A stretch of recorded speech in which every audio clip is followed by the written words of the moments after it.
Bonjour, j'espère que vous vous portez bien. Dans cette vidéo, on va poursuivre sur la régression linéaire. Donc, comme petit rappel, euh, on a vu qu'il fallait minimiser la fonction j qui prend comme paramètre θ0 et θ1. Pour arriver à faire cela, on commence avec des θ0, des valeurs de θ0 et θ1 arbitraires. Et puis on change au fur et à mesure ces valeurs euh, telles que la fonction j soit minimisée. Donc comme on peut le voir dans cet exemple qui représente la fonction j euh, dans un espace de 3 dimensions, on a deux minimums locaux. Donc cette fonction j euh, a deux minimums locaux, un qui se présente ici, un qui se présente là. Lorsqu'on commence avec un point ici de coordonnées θ0 et θ1 qui se trouve au sommet de falaise, on arrive à un premier minimum local en utilisant le gradient. Donc ici on trouve on a pour on trouve que ce point-là est le minimum lorsqu'on prend comme point arbitraire un point qui se trouve au sommet d'une falaise. Donc, un deuxième cas se présente, c'est lorsqu'on change d'un cran les coordonnées de ce point-là. Donc au lieu de commencer ici, on commence là. Donc lorsqu'on change d'un cran les coordonnées, on arrive à un autre minimum local. Dans ce cas-là, on arrive là. Donc, ce qu'on peut conclure, c'est la chose suivante. Donc la méthode dépend beaucoup des paramètres initiaux, ça d'une part, et d'autre part, ça permet juste l'obtention d'un minimum local. Mathématiquement parlant, les θi sont modifiés de la manière suivante. Donc chaque itération, θi reçoit θi moins alpha fois dérivée partielle de j θi par rapport à θi.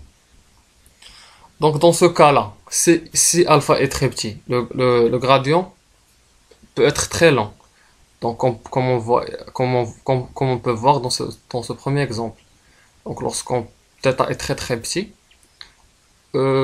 ça a l'air de ne pas converger parce que ça avance un tout petit peu. Donc un deuxième cas se présente si alpha est très grand. Donc si alpha est très grand, le gradient peut diverger. Donc il se peut que que le θ1 dans la première itération soit positionné euh, dans cet emplacement-là. Donc si alpha est grand, ça peut dépasser le minimum. Donc ça diverge. Donc ça peut se placer ici, le θ1, dans la deuxième itération. Et ainsi de suite. Et ainsi de suite. Donc si alpha est grand, la convergence n'est pas sûre. L'alpha aussi contribue à la convergence du gradient. Donc c'est le point qu'on peut déduire de cette équation-là.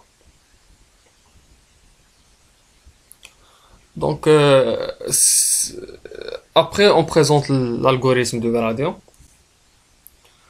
Donc pour chaque itération, le θj reçoit le θj moins alpha fois la dérivée partielle par rapport à θj de j de θ0 θ1. Donc pour être plus précis sur cet algorithme-là, dans chaque itération, c'est ces quatre lignes qui vont être exécutées.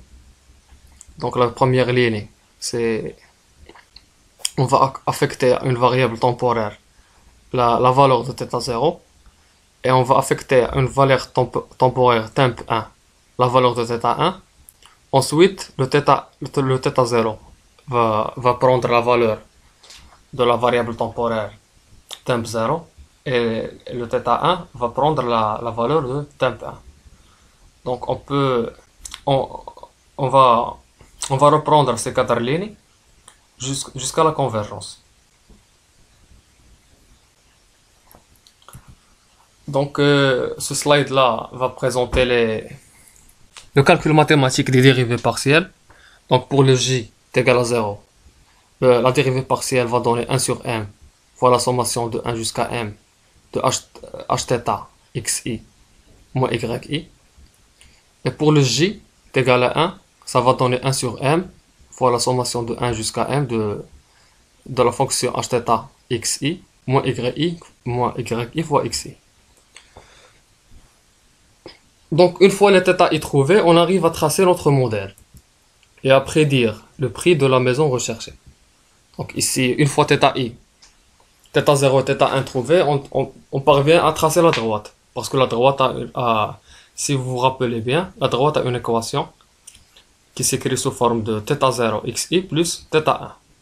Donc on peut facilement tracer la droite ensuite et prédire la valeur de la maison qui a comme surface 700. Donc ça va donner ici 180, 190. Ça va être dans les alentours de 190 000 dirhams.